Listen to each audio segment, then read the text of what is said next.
प्रणाम भाई बहनी दोस्त मेरी सखी सहेली सबसे नमस्कार, सबसे प्रणाम, सबसे हाथ जोड़ के निवेदन है। फुल आज कहीं देखें, बहुत प्यारा, बहुत चुटकुला कजरी गीत है। सुनिए, आनंद ली है। आपके गीत कैसे लगे प्यार से कमेंट करके बताइए। भर भर के आशीर्वाद प्यार दुला दी भैया, बहुत मेहनत करती बहनी, तो आप लोगों हमारा सहयोग करें।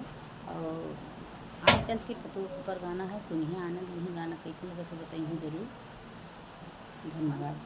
आज अपने सास से पतोहिया लड़ाई करे, नैहर के बड़ाई करे ना।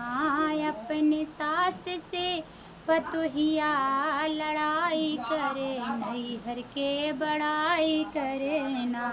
बूढ़ा कैली विचार, बूढ़ा कैली विचारे होई रोटी के सुतारे। बूढ़ा कैली विचार होए रोटी के सुतार।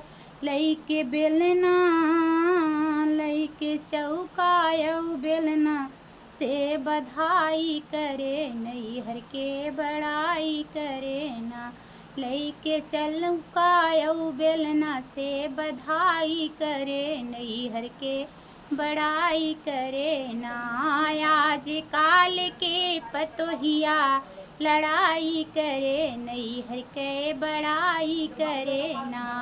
आज काल की पतोहिया लड़ाई करे, नैहर की बड़ाई करे ना।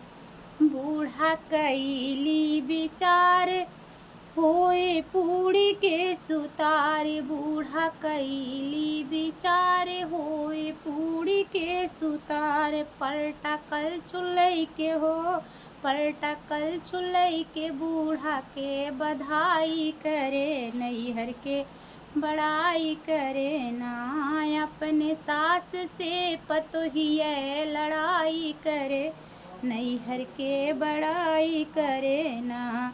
महादेव कहे राम बुढ़िया परी गईन बेराम। महादेव कहे राम बुढ़िया परी गईन बेराम।